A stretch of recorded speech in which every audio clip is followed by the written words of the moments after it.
9 مئی کا واقعہ جو دنیا کی تاریخ میں نہیں ہوا وہ ہوا ہے، اور فوج کے ترجمان یہ کہتا ہے کہ 9 مئی کے لوگوں کو ہر صورت میں سزا دی جائے گی، اور سوال یہ ہے کہ 1 سال ہونے کے باوجود ہوئی تو آئندہ یہ سزا کیسے ہوگی؟ یہ سوال کا جواب سزا تو ہوگی، یہ نہ سن، یہ آپ دیکھیں جنرل عاصم منیر نے as a chief of army staff یہ جو کہا نا کہ 9 مئی کے ذمہ داران کے ساتھ نہ ڈیل ہوگی، نہ ڈھیل ہوگی، نہ سمجھوتا ہوگا، نہ کمپرومائز ہوگا، تو گل گئی مک ٹکلا گیا ٹھک، یہ والا ماحول بن گیا ہے۔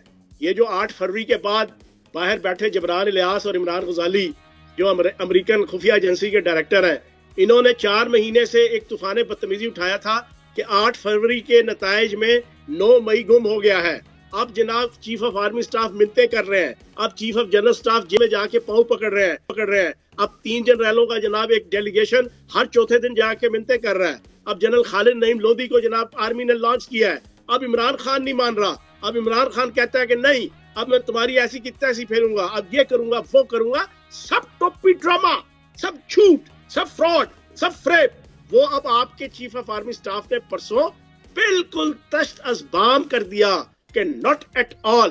اب مسئلہ یہ ہے کہ عدلیہ اگر یہ سمجھتی ہے یا یہ سمجھتے ہیں کہ عدلیہ کے اندر اپنے جو ان کی انسٹالیشنز ہیں اور اپنے جو ان کے جناب سہولت کار ہیں ان کی مرضی منشا اور تعاون سے یہ بچ جائیں گے تو امپاسبل، دیر ہے ہنیر نہیں ہے۔ اچھا سر، یہ بتائیں آرمی چیف کے واضح کلیئر کٹ انسٹرکشن کے نہ سمجھوتا ہوگا نہ ڈیل ہوگی، عمران خان کا مستقبل کیا ہے سر؟ پی ٹی آئی کا مستقبل کیا ہے؟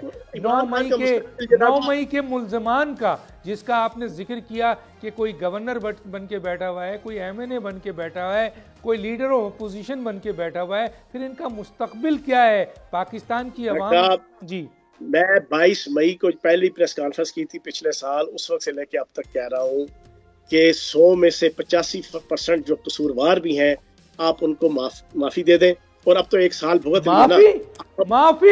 ارے سر انہوں نے کیا کہا ہے معافی پہ؟ چلیں بتائیں پہلے بتائیں۔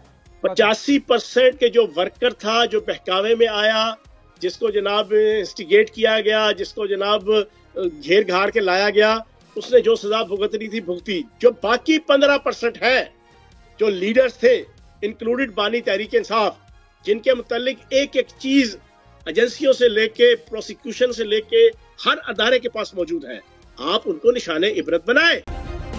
سبسکرائب کریں اور بیل دبائیں تاکہ کوئی خبر رہ نہ جائے۔